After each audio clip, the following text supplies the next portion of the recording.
Hey, fellow hair artists. It's time to talk hair, beauty, and the business behind it all. I'm your host, Kitty Youngquist, and today I'm sitting down with someone whose work speaks volumes. Jenna Nord from Jenna Nord Photography. Welcome. Thank you. Hi. If you've ever felt like your work looks incredible in person but falls flat online, this episode is for you. We're diving into how professional photography can elevate your brand, attract your dream clients, and help you stand out in a saturated industry. So welcome, Jenna. Thank you. How are you? I'm so good. I'm so thankful to be here. Good. Wonderful opportunity. Yeah. Well, we're glad to have you. So tell me a little bit about yourself first.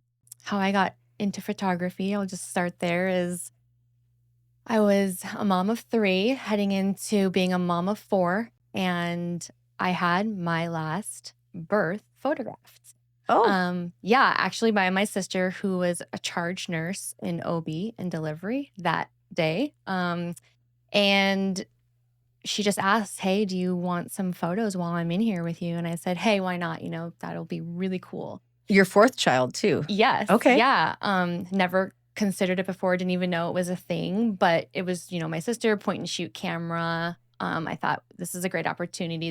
Those photos might be really cool to see. Right. Yeah. And so a year later, nursing my 4th little girl, 2 a.m., I just reflected back on how amazing those images really were for me. And they really brought me healing through all my cesarean stories. Birth trauma is a real thing. And I thought, oh my gosh, I really want to be able to do this for other women if they're interested. I'd already been dabbling a little bit with photography, taking pictures of the mountains and flowers and such. But I thought, I maybe want to make a career out of this.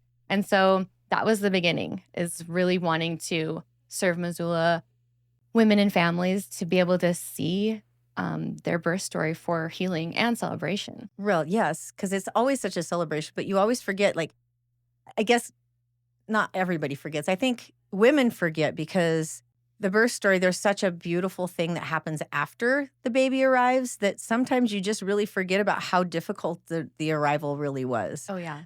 I have 3 children, but one of them is my stepdaughter. One is a foster son, and I have 1 biological son. Oh.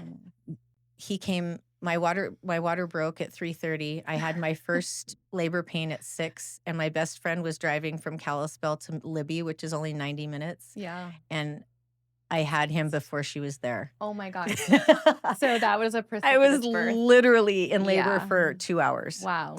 So, but I have lots of friends who are like, it was just like the hardest thing I ever went through. But the result was so amazing that, I kind of forgot about the hard part. So I love that through your art, you are healing people.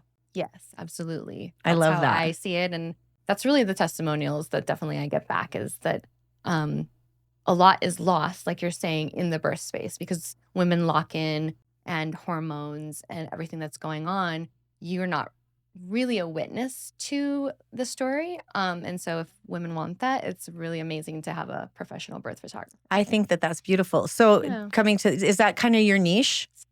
So that is definitely how I've branded myself significantly in the past 10 years here in Missoula. What a lot of people don't know is all the other things that I do, because I branded myself so well at the very beginning.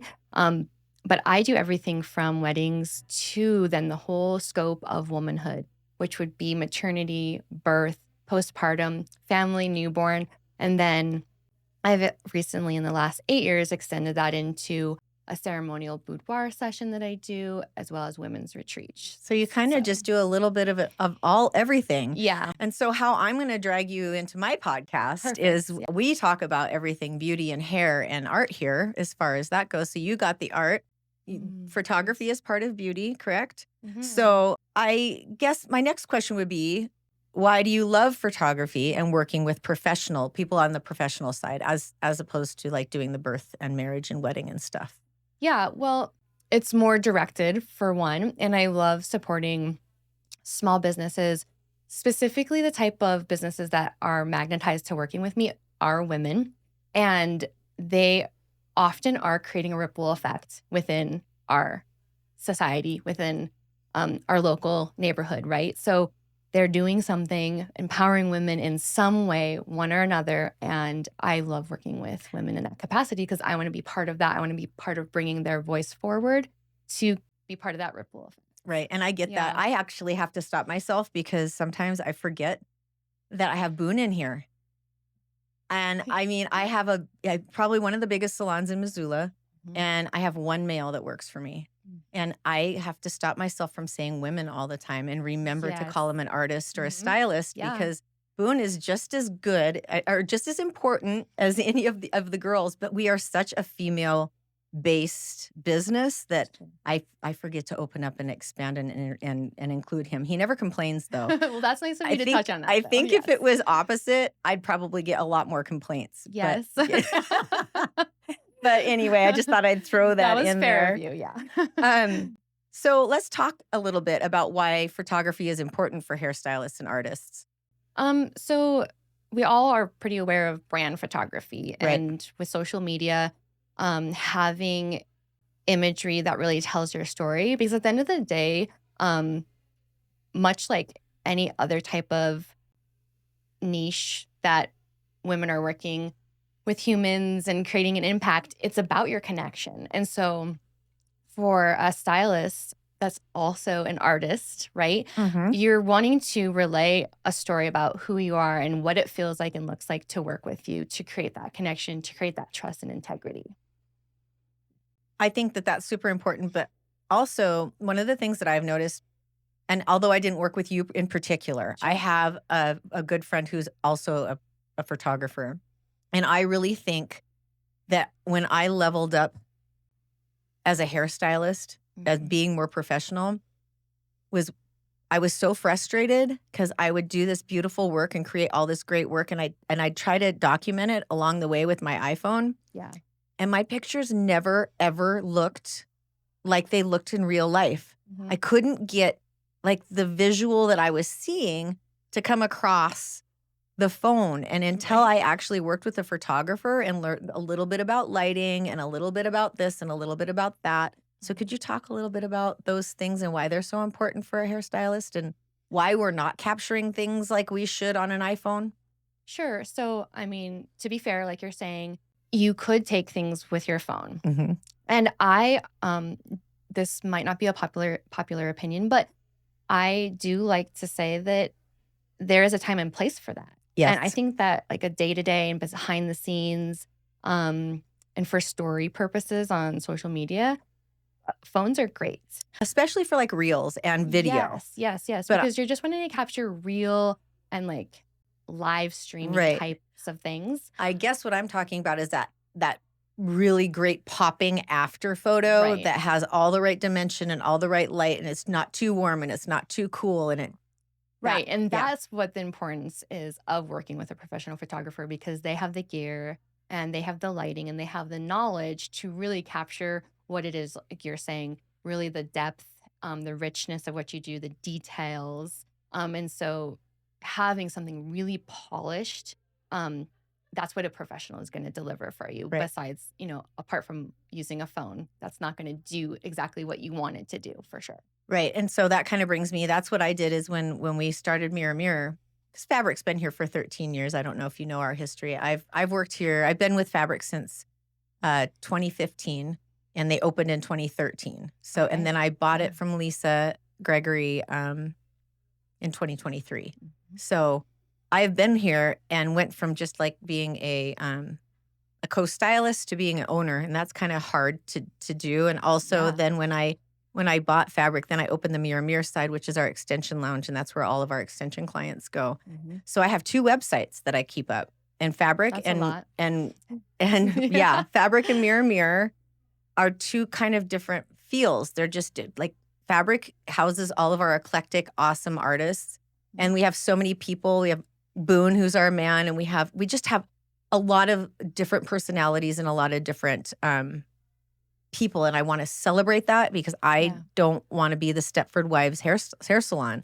I love that when we built the website with Polly, we basically, and what I want to do is kind of polish it up a little bit and bring a professional photographer on, because each one of our girls and Boone has a page Mhm. So I kind of wanted to talk about why your visual identity matters. So even though I carry the website, each stylist has a right to their own page. So you can still bring your personality out with the images that you put on your specific page, or how I Absolutely. built out my website.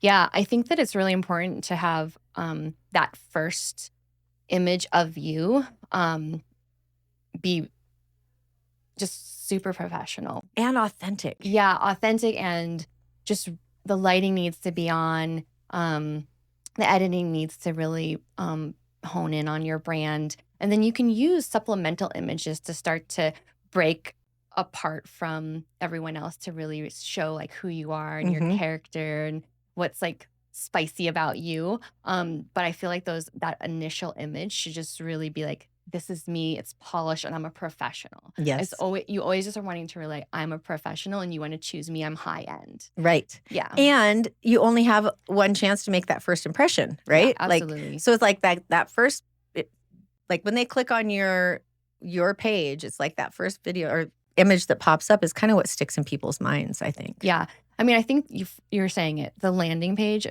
for websites, you just want that to be completely dialed in. You just want people to feel exactly how you want them to feel. And that would be sussed out through a brand photography session is, what is the story you're telling? Who's your target population? How do you want them to feel? And what do you want them to know what their customer journey is going to look like when they work with you? And so having that all dialed in on that first page before it even is a scroll is really important. It is. It's super important. So how do you help? Well, not just, I know you do this for more than hairstylists, but I'm always Sure, going to say yeah. hairstylist because that's what we're talking about. So how would you help one of my hair artists communicate her vibe or his? So first of all, it's a conversation. It's onboarding, Communication. asking a bunch of questions, things that are fun and, adjacent from the scope of being a stylist, to really get to know you. But then coming in and like, what's your specialty? Like, what type of hair do you love to do best? Like, kind of really getting that personalization, and then taking it from there and starting to create visuals. Like, okay, if we shoot this, what messaging is it telling people? Like, oh, you love to play with color, or we're really into like the details of something, or even your target population might be a certain age, for Right. sure. And just making sure that the images tell that story. And you can really obviously tell a story with an image versus having to use a lot of copy. But it should just be able to encompass like everything that you want people to feel and believe about you, without even starting to talk and write the script. So it's almost like all your personal favorite things that you might have that you are trying to put out into like a digital print. Oh, did I just do that? That was me. Oh, okay. Sorry. It's okay. My phone fell. That's all right. Mine dinged a few minutes ago. So, but yeah, so I bet you that communication is key, just like almost with any, like it's like me sitting somebody down who have never done their hair ever, right? And they sit in my chair. They don't give me any information at all, and they just say, "Cut my hair." Yeah, and you have to start asking a lot of questions. I have to ask questions because if I don't get my parameters from them, they're not going to be happy because I don't know what's in their head. Right. And it's really difficult. So when I did my branded shoot for Mirror Mirror, I really kind of wanted a high-end, like Montana cowgirl kind of feel because that's who I am. It's not who everybody in my salon is. Sure. But Jenny and I, who work on that side, she's my salon manager. She's kind of boho-y. She's a little bit more hippie than cowboy, but we kind of blended our vibes together. Yeah. And I did a lot of imagery. I really wanted to like feel like we were part of Missoula. So we did some pictures at the X's. And Absolutely. Yeah. And just, I really wanted a Missoula vibe. So I think what I guess I'm trying to say is it doesn't matter how great a photographer is. If you cannot open your mouth and communicate what your vision is, and if you can't do it with your mouth, then do it with other images so that at least you can see what they're trying to go for. Communication is important. You can't expect your photographer to pull all of that out of you. You have to be able to communicate that yourself. And professional brand photographers are pretty versed in having whether it's digital or they're meeting you in person to consult, they will have a series of questions to try Right. and draw these images out of you. But yeah, at the end of the day, you do have to know, like, what messaging is it that I want to relay to You the have to advocate community? for yourself. Yeah, If you absolutely. don't like what the photographer's doing, if you don't tell them that you don't like it, it's kind of your fault. It's kind of what I'm saying. You Yeah. can only do so much. If but like I said, you cannot put somebody else's vision in your own head. They have to do that for you. Yeah, and I mean, we have Pinterest, Yep. and photographers sometimes will loathe being referred to a Pinterest if it's like you haven't taken into consideration their style. Right. But if you've taken into consideration their style and you know that you want to work with them because of their talent, then creating a Pinterest board, mood board together is really beneficial. Right. And not that you're going to shoot it frame for frame, but it gives a parameter. If you Yep. weren't able to articulate it, maybe you were able to pin it and share that Right. with the brand photographer. I think that's sometimes the problem is people think that they can say with their mouth. And I am always telling people, especially if it's the first time I'm doing their hair and they come in and they say, I want a shag.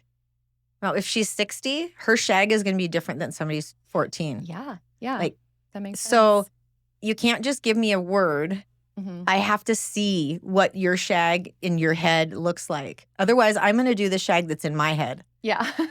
And you might get that wrong, but Right. you are not going to know that unless Right. it's Because communicated. they're both shags. And it makes sense. Like, when I go and get my hair styled, I'm bringing in pictures Mhm. if it's something new. You Yeah. know, I don't want to have to go off my articulation because also I don't know the lingo Right. for your salon. So, Exactly. yeah. Let's see. Oh, this is a good one, actually. I forgot about. So, how important is consistency in your photography on your Instagram feed? I love some of these questions because I knew I was going to be coming to it with maybe not a popular opinion. I But don't care if it's popular or not. I want your opinion. yeah, sure. So my honest opinion is that I think that consistency is lovely, but inconsistency obviously with your brand images. So if you work with a brand photographer, all those images should be consistent in like their feeling, the lighting, the tone, all of that.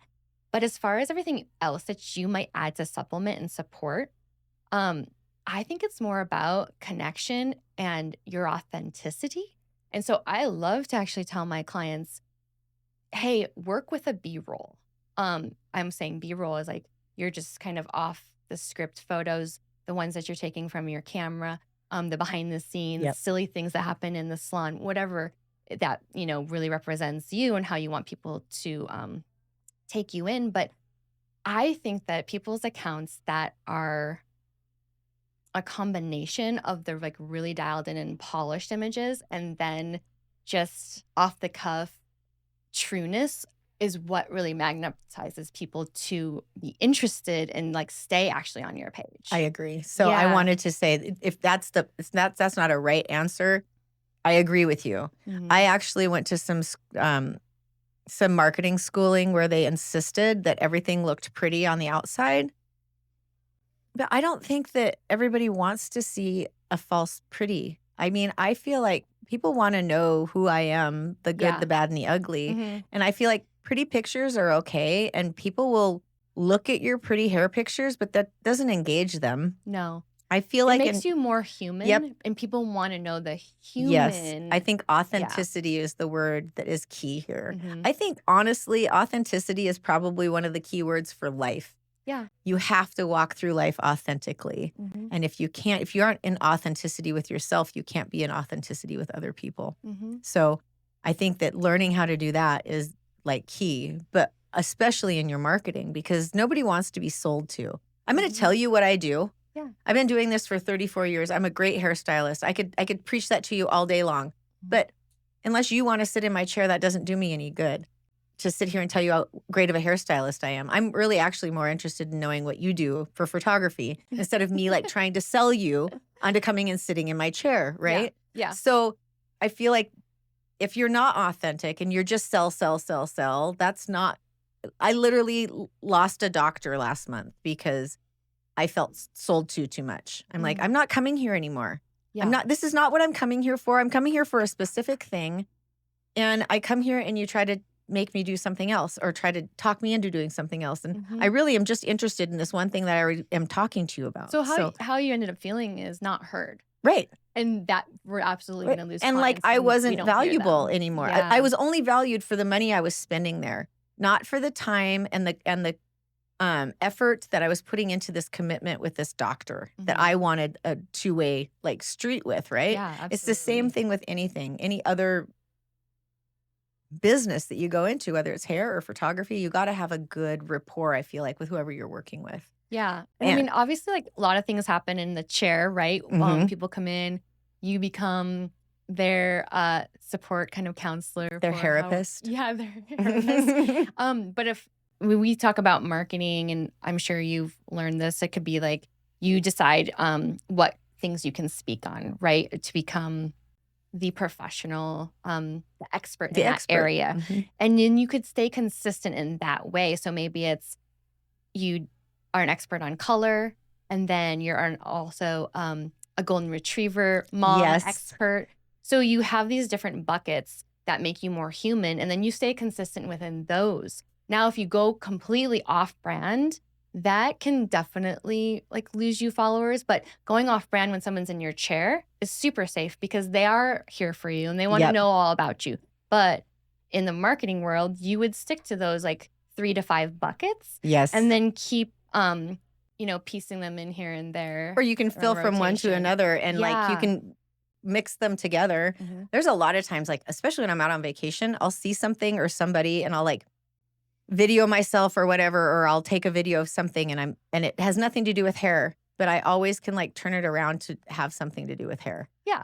You make it applicable. Right. And then you can kind of you'll attract clients who are also fellow golden retriever lovers. Yes. They're like, well, I wanted to come, meet you and have my hair done by you because you love Goldens and I do too. It's like funny how people connect in that way. And then they want to hear more about it, And yeah, it has nothing to do with hair, but it's some place that you're an expert in and you can speak to, and then people can really relate to you, being relatable. Yes. Yeah. Super, super important. So if you were going to tailor a photo shoot, like let's just say that you were going to do it for me, you were going to do a branding shoot with me. Can you tell me what that would look like? Yeah. So I'd mentioned before we would do a consultation and I'd have a series of questions to really dial in. What is it that we're branding? And I'm kind of adding this in there that it could be you in general. It could be the salon and you, and it also could be product, right? Like maybe you're like, hey, I have brand session photography. I've got the website going, but I'm launching a new product. I'm mentioning that because I think sometimes we don't consider brand photography year round. And sometimes we should, especially when we're doing like new launches of things or a new stylist starts working at your salon, like really celebrating, making sure to brand, making sure to have the dialed in images. So there's that. But getting back to the consultation to really know what it is we're branding, who we're speaking to. And I think that should be pretty specific and not all inclusive. I think that is a risky thing for me to say because our culture really wants us to constantly be showing up as all inclusive. Right. It's almost like taboo to not be. But I think that actually people and consumers really respect a dialed in brand. And people are going to magnetize to you and your work, even if they fall outside the parameter of who you're targeting. Right. Right. And so really knowing that and then setting up a shoot day and deciding does it need to be staged, for instance? Does it need to be like you choose 1 or 2 other stylists that are going to be in the salon that day? Are we going to incorporate models or clients of yours that are willing to be photographed? And is it going to be like mocked up or is it going to be like documentary, but still very polished? Right. And just, the essence and the vibe and the buzz of a salon on any given day. So kind of deciding like how it needs to look, putting those pieces together, models or getting clients to sign a waiver that they'll be part of your brand package and all that. And then, coming in and photographing. And that is like a shot list. You can think about it as like wedding photographers, right? Yep. They have a shot list for the day. But working with me, is a shot list, is an outline. Right. And then you're just together and you're having a positive, feedback loop and just really getting down to having fun and the flow of things. And we'll be like, oh, this might be fun. Let's grab this. Let's do that. Making sure to always come back to the outline to see if we're like missing any really key pieces, but then letting things like really naturally unfold and having fun with it and just being creative, super creative. I love that. Yeah. So lots of it is off the cuff. For me, it definitely is. Yep. Yeah. I mean, like I said, following an outline and knowing like, oh, if I get stuck and I'm like, oh, what are we going to do next? Oh, we have it right here. We haven't shot this yet. Let's shoot that. But then once we shoot it, how many more images can we peel off from that are just going to be a creative download in the moment? Perfect. Yeah. What about how should a stylist prepare for a branding shoot? Like outfits, hair, props, energy. Yeah, they should look amazing. You should look as amazing. And comfortable, I think. Yeah, super comfortable. I wouldn't say trying to put on an air at all, because obviously we're getting people to relate to you, to feel like you're human and you're real and you're not fake. And but still, if not fake is also your hair being beautiful because you're a stylist, and your makeup. Some people are really great at doing their own makeup, but some people it's great to do professional makeup. I like makeup, but I'm kind of like a natural girl. Like this is pretty much my makeup. I wear a little foundation, some mascara, and kind of my chapstick that's tinted. Yeah. But when I do a photo shoot, I have Meg. I pay Meg, our esthetician, to come and put my makeup on, because I've noticed when I try to do it myself, I don't have enough and I look like I don't have any features. Yeah, that's so true. And, a makeup artist is still going to be able to go with like who you truly are. If that is on the natural side, they're going to do that, but it's going to be accentuated and polished. I was just going to say, because natural side does not mean natural. No. Like for makeup, I mean, I think a lot of women don't know that. And they're like, I don't wear makeup. I don't want to look like I have makeup on. You have to look like you have makeup on when you are getting your pictures taken. It's just like being on a stage, and if you don't have makeup on, you literally look like a featureless face. And you have to have more makeup on when you do photos than when you don't. Otherwise, you are just going to get lost. Yeah, it just really is nice to just amplify your natural beauty. And so I've learned my lesson with this too, where clients from different niches that I work with will be like, oh, like how should I show up? And I've said, just do your natural thing, and they're like, oh, I don't really wear makeup. I'm like, great, just don't do that then, because it wouldn't be truly who you are. And they show up. I was like, well, I guess I kind of lied. We do need to see a little bit of color in your cheeks, maybe just like some chapstick even, because it reads different. It does. Once you start creating these And it doesn't mean that images. you're not pretty without makeup. No, what not I'm at saying all. is the camera. It's like when I was trying to take pictures of my hair and I didn't have my lighting right and everything wasn't right. It's like, even though you look beautiful to yourself in the mirror with no makeup on, when the camera reads it through the lens, it mutes it out. It mutes your features out. So you have to have something to bring them forward, or they just literally get lost. It has nothing to do with you being pretty or not pretty, but just makeup is important. That's all I'm saying when you are doing a photography shoot. And I'm also thinking about influencers, even like local influencers that get on a lot without their hair done and without their makeup done. That is absolutely a vibe. That is absolutely what people want to see. But not for your photo shoot. Not for your photo session. Yes. That's what I was just going to pivot back to, is those images that you're going to put on your website that you might end up using in print promotion. You want those to be really lovely and at least accentuated with like natural makeup. You just don't want to be just like your everyday. And I guess I should reiterate too that you can get a natural finish with a lot of makeup on. So you feel like you have a whole lot of makeup on, but when it comes across on your photos, it doesn't look like a lot of makeup. Right. That's just, again, how the camera reads. And I think props are important too. I love pictures of hairstylists when they've got their shears in their hand, or they've got Boone did one where he had his scissors and he had his blow dryer and he was like blowing on his blow dryer like a have gun. Fun with it. Yeah. Props, absolutely. Any like product line that is specific to you. And then when I think about props too, I think about doing kind of a spectrum, things that are really, it's clean, like if those shears, and then we don't have clutter or anything else going on behind it, which could also be a way you shoot it, which is a depth of field. And then also having shots that it is kind of the mess of the station, because people like seeing that too, you know, just a little mixing in reality. Yes. Yeah. I love that. We are doing really well. I think so too. We're already a half hour in. I'm super happy. All right. Okay, here's a good one that I actually teach. So can you give an example about how an artist, a hair artist, can maximize their photo content on one client? Like, can you give me an example on if they've got one client that they've got? I'm going to give you even more hints because this is... Yeah, go ahead. Okay, so I will say, if you take 5 seconds of film while you are pulling foils, if you take 5 seconds of film while you're combing their hair down, if you take 5 seconds of film while you are shampooing, if you take 5 seconds of film while you're doing all of these little things, you have room for 7 different posts from each one of those different. Oh, yeah. That's what I'm trying. That's kind of like, how can you take one client and maximize your photo ability and marketability?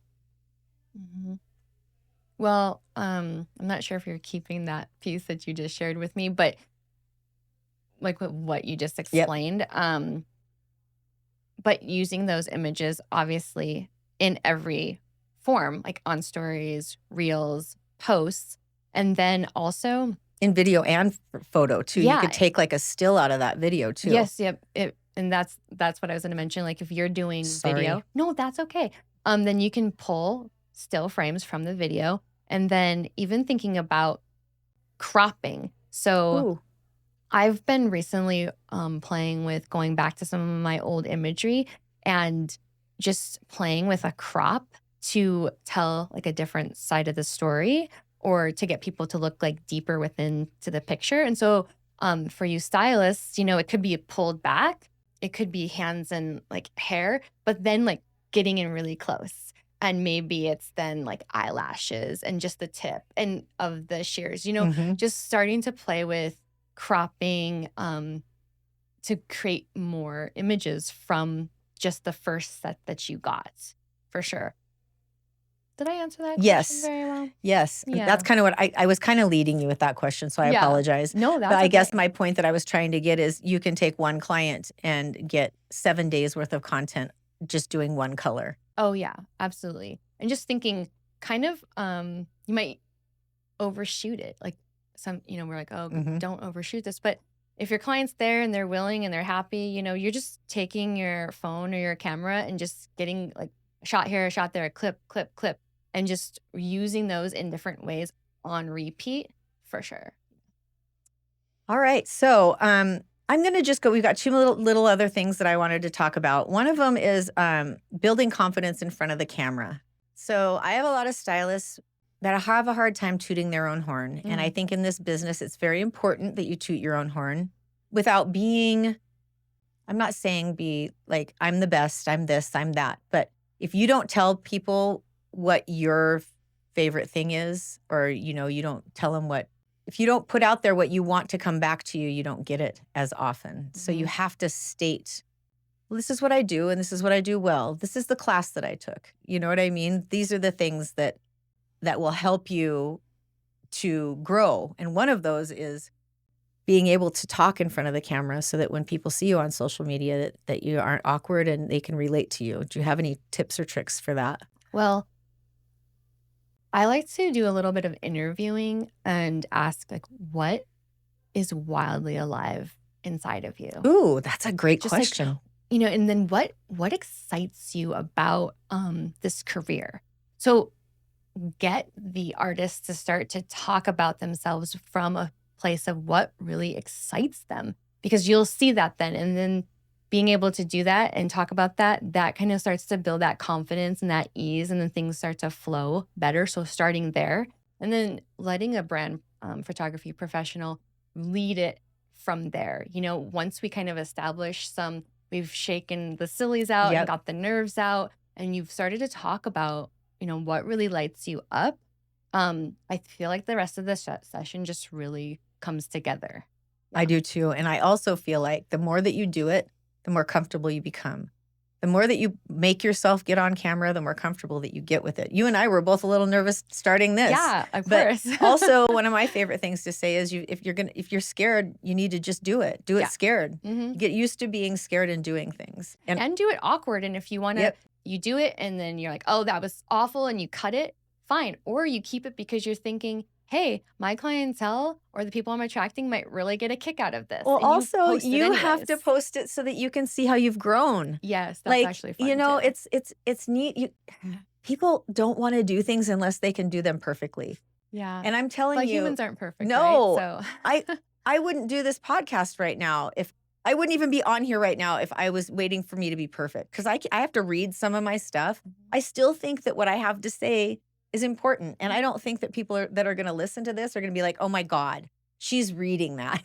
Well, at least I hope they aren't. If they do, then so be it. But I'm not going to stop myself because I don't feel like I'm ready, if that makes sense. yeah, sometimes we just have to lean into the unreadiness, Yes. and the imperfections.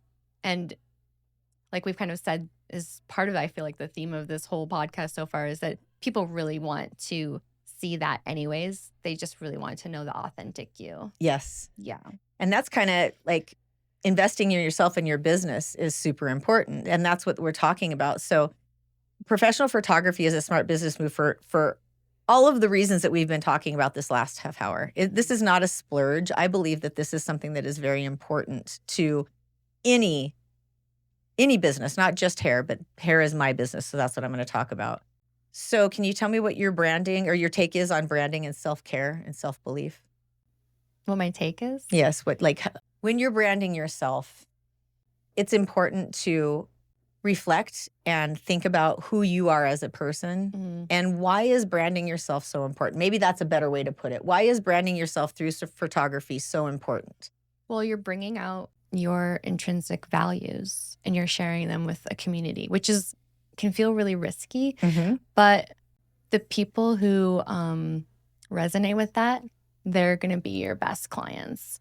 And then, yes, we know that when we're taking care of ourselves, as women, as humans in general, that we feel better, we put more effort into looking better, and it's kind of like a vice versa. When we look better, we feel better. Yep. And that is making a statement to also the people we're trying to attract. Like, we are in alignment. Right. And so that self-care, self-reflection, and that just feeds into our businesses. It does. I also think it feeds into self-love. Yes. And I feel like that the more that you love yourself, the more that people resonate with you and the more that you can help them. So I don't know about you, but I feel like in my business, one of the reasons I got into it is because I love to make women feel good about themselves. Yeah. So that is a big thing for me. So that's part of my brand. And if I'm not doing that myself, if I am not taking care of myself, I can't teach somebody to take care of themselves either. And the more that we take care of ourselves and we love ourselves, the better partners we have, because we attract people who also do the same thing, who are already taking care of themselves. So it's not like codependent and, we're two like self-assured individuals coming together. And I think it's the same way with business too. You kind of attract the same co-stylists as you are. That's why there's so many different salons around town and there's so many successful hairstylists, because there is clientele for everybody. You just have to put yourself out there in order for people to find you. Yes, absolutely. And I was going to kind of touch on that, taking care of yourself and like self-care practices. Once again, it doesn't have to be perfect, right? Right. It's a practice. Yes. We call it a practice. And it's intentional. And so as long as we're doing that, that still is, it's feeding us, and then it's feeding our loved ones, and it's feeding our clients and our careers. And our community. Yeah. Which I think is super important. Community is super important. I guess I want you to toot your own horn a little bit. Okay. And why don't you tell me about the biggest standout collaboration that you've done so far? Something that really sticks that you're super proud of. Brand photography? Yeah. Whatever in your whole business, your favorite thing that you feel like has really fed your soul, or fed somebody else, You know, I did read that question and I didn't have the answer dialed in coming in here. But what comes up, so I know this is truth because it wasn't rehearsed, is that branding for Jessica Peebleson, she runs Wildlight Lodge and she's a yoga teacher amongst like other modalities. And she's just been a client for so many years, a repeat client who has trusted me with documenting her life, everything from her wedding I have to goosebumps. to her births to then her brand photography. It's an honor to witness her, to And witness share her somebody's growth. life. Yeah, I'm sharing in her life and I know what she does in the community makes a difference. And so once again, it's like my connection to help her create her ripple effect. And she's just a beautiful human inside and out. And so I just got goosebumps too. I just really love her and I admire her. She's an amazing mother and woman in our community. And so I think that's filled me up so much. I love that. I love that. That's a great answer. So I'm going to do a quick rapid fire round. Are you ready? Okay, yes. Okay, coffee or tea? Coffee. Okay. Morning person or night owl? Night owl. Me too. Go-to camera lens? 24 prime. Only prime lenses I use. Okay. Yeah. Favorite editing app? Lightroom. Lightroom. Oh, I use that. Yeah. Dream brand or it says stylist, but let's just say any entrepreneur to shoot for. Something in New York City. There you go. There you go. Like Dior or oh my gosh. I mean, it's so funny. I don't even think that big. You know what, to be honest, I think that it's a brand that wants to do something consistently, to have on brand throughout the year, to be able to relay that to their clientele and build. I think that's actually, it's more about that than like the bigness of the name. Gotcha. Yeah. I like that. What makes a photo magical to you in one word? Depth. Ooh, that's a good one. One piece of advice you'd give every hair artist today? Just to live wildly alive, because we only have this version of ourselves this one time, and life really is too short. And so just show up as yourself, and the right people are going to find you and love you. I love it. Yeah. That's a great answer. All right. Well, that's a wrap for today. Jenna, thank you so much for sharing your time and vision with us. If you're a hair artist wanting to take your visual presence to the next level, go check out her work. You won't regret it. You can find her on Instagram at Jenna Nord Photography and at jennanord.com. And to all my fellow beauty pros out there, keep showing up, keep learning, and keep making the world beautiful, one head of hair at a time. Thanks, Jenna. Thanks so much.